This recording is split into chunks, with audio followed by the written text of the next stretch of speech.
Hello friends, welcome to money మంత్ర. నేను మీ రామకృష్ణ. మన రోజు లైఫ్కి సంబంధించి, ఫైనాన్స్కి సంబంధించి, డైరెక్ట్ సెల్లింగ్ సంబంధించి చాలా టాపిక్స్ మాట్లాడుకుంటాం కదా. ఈరోజు మనీకి సంబంధించిన ఒక టాపిక్తో ముందుకెళ్దాం. ఈ వీడియో మనకి స్పాన్సర్ చేస్తున్నవారు పేటిఎం మనీ యాప్. ఈ యాప్ ద్వారా ట్రేడింగ్ చేసుకోవచ్చు. ఇది డీమ్యాట్ అకౌంట్ అనమాట. దీన్ని వాడడం అనేది చాలా ఈజీ ప్రాసెస్ అనమాట. ఇందులో మనం లైవ్ ట్రేడింగ్ చేయొచ్చు, గోల్డ్లో కూడా ఇన్వెస్ట్ చేయొచ్చు, ఈటీఎఫ్లో ఇన్వెస్ట్ చేయొచ్చు, నేషనల్ పెన్షన్ స్కీమ్ ఇన్వెస్ట్ చేయొచ్చు, మ్యూచువల్ ఫండ్స్లో కూడా ఇన్వెస్ట్ చేయొచ్చు.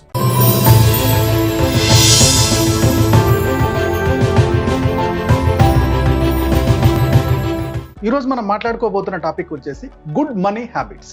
మిడిల్ క్లాస్ నుంచి కొంచెం రిచ్ అవుతున్న వాళ్ళలో కొన్ని హ్యాబిట్స్ ఉన్నాయి. ఈ హ్యాబిట్స్ వల్ల వాళ్ళు రిచ్ అవ్వడానికి స్కోప్ ఎక్కువగా ఉంటుంది. సో వాళ్ళలో ఉండే ఈ హ్యాబిట్స్ ఏంటనేది ఒకసారి అబ్జర్వ్ చేద్దాం. డైరెక్ట్ సెల్లింగ్ బిజినెస్ గురించి ఎలాంటి ఇన్ఫర్మేషన్ తెలుసుకోవాలనుకున్నా డిస్క్రిప్షన్లో మా వాట్సాప్ గ్రూప్ లింక్ ఇస్తున్నాను. అందులో లాగిన్ అయిపోయి మీకు కావాల్సిన ఇన్ఫర్మేషన్ మాకు వాట్సాప్ చేయొచ్చు. ఫైనాన్షియల్ ఇండిపెండెంట్ అయిన వాళ్ళలో ఉండే ఫస్ట్ హ్యాబిట్ ఏంటంటే they pay their bills on time. వీళ్ళు ఏ బిల్ అయినా సరే టైం లోపే కట్టేస్తూ ఉంటారు. అది క్రెడిట్ కార్డ్ బిల్ అయి ఉండొచ్చు, గ్యాస్ బిల్ అయి ఉండొచ్చు, ఎలక్ట్రిక్ బిల్ అయి ఉండొచ్చు, వాటర్ బిల్ అయి ఉండొచ్చు, ఇంకేదైనా బిల్ అయి ఉండొచ్చు. ఈ బిల్లులన్నీ కూడా టైంలోపు కట్టేయడం అనేది గుడ్ హ్యాబిట్. కొంచెం ఫైనాన్షియల్ ఇండిపెండెంట్ సాధించిన వాళ్ళలో, కొద్దిగా రిచ్ అయిన వాళ్ళలో ఉండే హ్యాబిట్ ఏంటంటే ప్రతిదీ టయానికి పే చేస్తారు.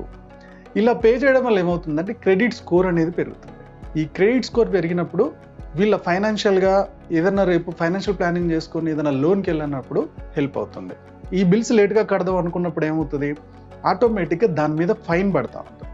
ఈ ఫైన్స్ అన్నీ కూడా సో ఒక సంవత్సరం, 2 సంవత్సరాలు, 3 సంవత్సరాలు ఇలానే చేసుకుంటూ పోయినాం అనుకో, ఈ ఫైన్లన్నీ, ఈ ఖర్చులన్నీ ఎవరు తింటున్నట్టు? సో ఫస్ట్ మనం అలవాటు చేసుకోవాల్సిన మనీకి సంబంధించిన గుడ్ హ్యాబిట్ ఏంటంటే బిల్స్ అన్ని టైం లోపే పే చేయడం, దాని మీద ఎలాంటి ఫైన్స్ కట్టకపోవడం. ఇది మంచి హ్యాబిట్. సెకండ్ హ్యాబిట్ వచ్చేసి దే నెవర్ ఓవర్ స్పెండ్. ఫైనాన్షియల్గా ఇండిపెండెంట్ సాధించిన వాళ్ళు, కొద్దిగా మిడిల్ క్లాస్ నుంచి హయ్యర్ మిడిల్ క్లాస్కి లేదా రిచ్కి వెళ్ళిన వాళ్ళు, వాళ్ళ బడ్జెట్ చాలా క్లారిటీ ఉంటుంది. సో బడ్జెట్ని క్లియర్గా రాసుకుంటారు. ఎంత ఖర్చు చేయాలో అంతే ఖర్చు చేస్తారు. ఓకే, సో ఫ్లోటింగ్ దాటి వాళ్ళ బడ్జెట్ దాటి ఎప్పుడు ఖర్చు అవ్వదు. ఓకే, ఎవరైతే వాళ్ళ బడ్జెట్ లోపటే ప్రతిదీ ఖర్చు చేస్తారో వాళ్ళు ఫైనాన్షియల్గా ఇండిపెండెంట్ సాధిస్తారు. థర్డ్ వన్ వచ్చేసి they manage their credit cards very well. ఫైనాన్షియల్గా ఇండిపెండెంట్ అవుదాం అనుకునే వాళ్ళలో ఉండే ఇంకొక గుడ్ హ్యాబిట్ వచ్చేసి క్రెడిట్ కార్డ్ని పర్ఫెక్ట్గా మేనేజ్ చేస్తారు. సో చాలా మంది దగ్గర క్రెడిట్ కార్డ్స్ చూశాను. సో ఈ క్రెడిట్ కార్డ్స్ ఇన్ని ఉండడం తప్పని నేను అనను, కానీ ఇన్ని క్రెడిట్ కార్డ్స్ ఉన్నా అందులో వాడేది 2-3. మిగిలిన క్రెడిట్ కార్డ్స్ అన్ని వాడకుండా ఉండేవి ఉంటాయి, లేదా ఫుల్గా వాడేసి ఉంటారు. ఫుల్గా వాడేసి ఉంటే అవన్నీ కట్టలేక, మేనేజ్ చేయలేక, ఓవర్ డ్యూలు పడి మీరు సంపాదిస్తుంది సగం అటైపోతుంది. ఒకవేళ అసలు వాడకుండా ఉన్నారు, 2-3 వాడుతున్నారు, మిగిలిన కార్డ్స్ వాడట్లేదు అనుకోండి, దీనివల్ల మీ సిబిల్ స్కోర్ మీద ఎఫెక్ట్ అయ్యే అవకాశం ఉంది. అందుకని ఏం చేస్తారంటే అన్ని కార్డ్స్ అన్ని తీసేసి ఒక 2 కానీ 3 కానీ ఉంచండి. ఈ 2-3 కార్డ్స్ని మాత్రం పర్ఫెక్ట్గా బిల్లు టయానికి పే చేయండి. ఎట్ ద సేమ్ టైం మీకు ఏదైతే లిమిట్ ఇచ్చారో ఆ లిమిట్లో 30% క్రాస్ అవ్వకుండా చూసుకోండి. ఎప్పుడైతే 30% క్రాస్ అవ్వకుండా మీరు ఖర్చు చేస్తూ ఉంటారో అప్పుడు మీ క్రెడిట్ స్కోర్ అనేది పర్ఫెక్ట్గా ఉంటుంది. సో ఫైనాన్షియల్గా ఇండిపెండెంట్ సాధించి ఇంకొక లెవెల్కి ముందుకెళ్ళిన వాళ్ళు ఎప్పుడు కూడా వాళ్ళ క్రెడిట్ కార్డ్స్ని మేనేజ్ చేయడంలో పర్ఫెక్ట్గా ఉంటారు.